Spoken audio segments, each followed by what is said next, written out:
بسم اللہ الرحمن الرحیم۔ یہ وہ دن ہے، یہ وہ عشرہ ہے جب ہمارے امام حسین رضی اللہ تعالیٰ عنہ کو شہید کیا گیا،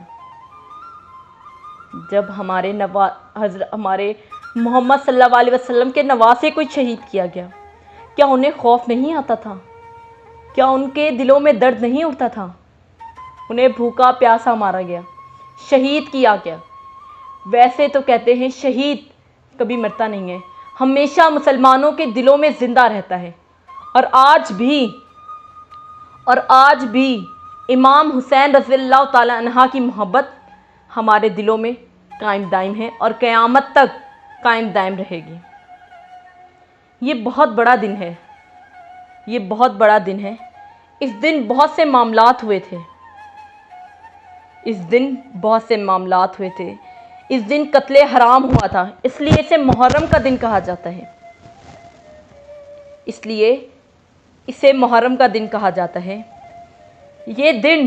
اس دن ہی قیامت آئے گی، جس دن ہمارے امام حسین رضی اللہ تعالیٰ عنہ کو شہید کیا گیا، اسی دن کہتے ہیں قیامت آئے گی۔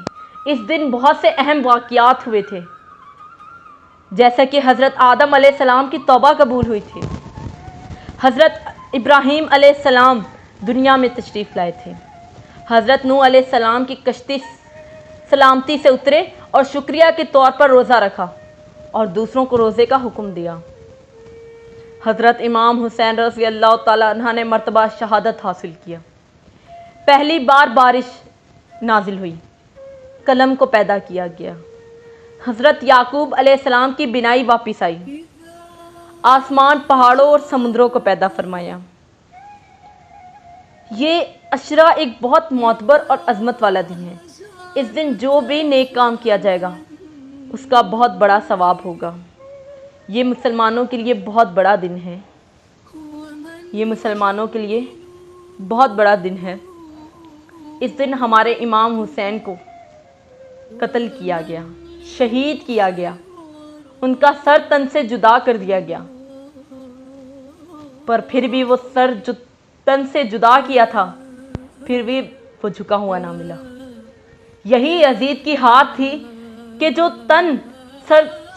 جو حضرت امام حسین کا تن سر سے جدا کیا تھا وہ جھکا ہوا نہ ملا، یہی یزید کی ہار تھی۔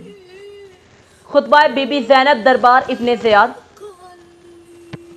خطبہ بی بی زینب نے یزید کو کیا کہا؟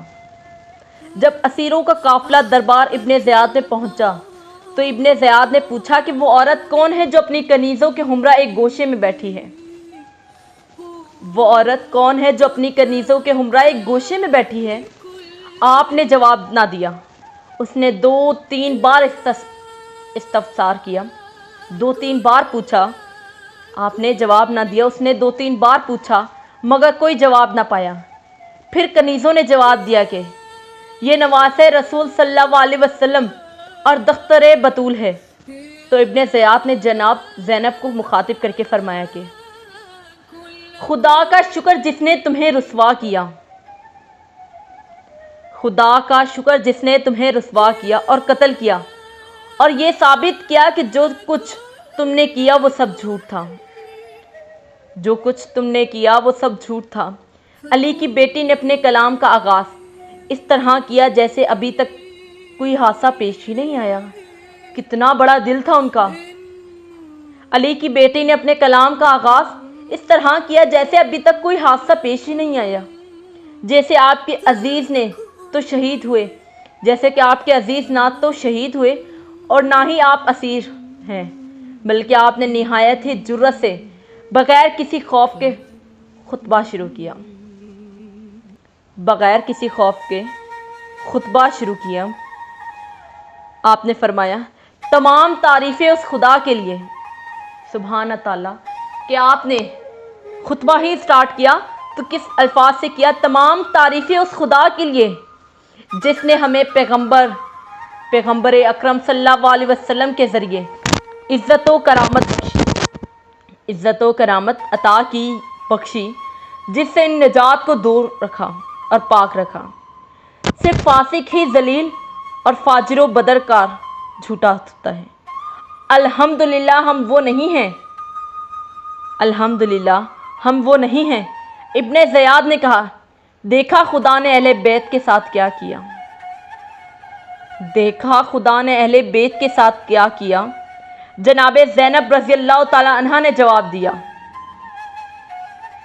بی بی زینب نے فرمایا، بس یہ سننا تھا کہ فتح خبیر اور صاحب ذوالفقار کی بیٹی نے اپنی اقتدار شکن اور سلطنت فشار انداز سے یوں خطاب فرمایا، شکر ہے اس معبود دیکھتا کا جس نے اپنے نبی کریم صلی اللہ علیہ وسلم کی نسبت سے ہمیں عزت دی اور ہمارے گھرانے کو کمال طہارت کا شرف بخشا۔ ابن زیاد بے آبرو ہوتا ہے جو سبا کارو بد اتوار ہو، نیز جھوٹا وہ بنتا ہے جو آئین کے خلاف ورزی کرے، قانون کے پرزے اڑائے، اور وہ ہم نہیں کوئی اور ہوگا، اور وہ ہم نہیں کوئی اور ہوگا۔ تلوار کی بھاڑ جیسے اس تیز جواب سے خدا کے دشمن عبید اللہ کی آنکھوں میں خون اتر آیا، اس کی آنکھوں میں خون اتر آیا اور وہ غصے سے آب ہو گیا اور وہ غصے سے آب ہو گیا اور اس کو سمجھ نہ آ رہا تھا کہ وہ اب کیا جواب دے۔ پھر بی بی زینب نے فرمایا، اس شخص سے بھلائی کی توقع ہی کیا ہو سکتی ہے جو اس خاندان کا چشم و چراغ جس کی بڑی خاتون یزید کی دادی نے پاکیزہ لوگوں کے جگر چبا کر تھوک دیا، اور اس شخص سے انصاف کی کیا امید ہو سکتی ہے جس کا گوشت پوست شہیدوں کے خون سے بنا ہو۔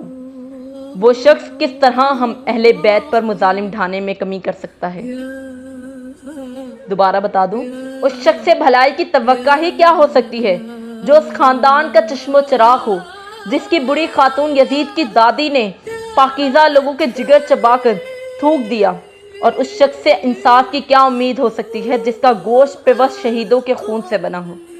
وہ شخص کس طرح ہم اہل بیت پر مظالم ڈھانے میں کمی کر سکتا ہے جو باغ و عداوت اور کینے سے بھرے ہوئے دلوں کے ساتھ ہمیں دیکھتا ہے۔ آج تو آل رسول صلی اللہ علیہ وسلم کو قتل کر کے اپنی بدنہاد اسلاف کو پکار کر انہیں اپنی فتح کے گیت سنانے میں منہک ہو تو عنقریب اپنے ان کافر بزرگوں کے ساتھ جا ملے گا، تب تو اپنی گفتار و کردار پشیمان ہوگا۔ کاش میرے ہاتھ شل اور میری زبان بولنے سے عاجز ہوتی اور میں نے جو کچھ کیا اور کہا اس سے میں باز رہتا ہوں۔ استغفر اللہ کہ اس نے کس طرح امام حسین کو، یزید نے کس طرح حضرت بی بی زینب علیہ السلام سے بات کی۔ وہ ہم آل رسول سے ہے ہی نہیں، جو ہمارے نبی کے نواسے کو شہید کر دے، وہ ہم میں سے نہیں ہو سکتا، وہ ہم میں سے کبھی نہیں ہو سکتا۔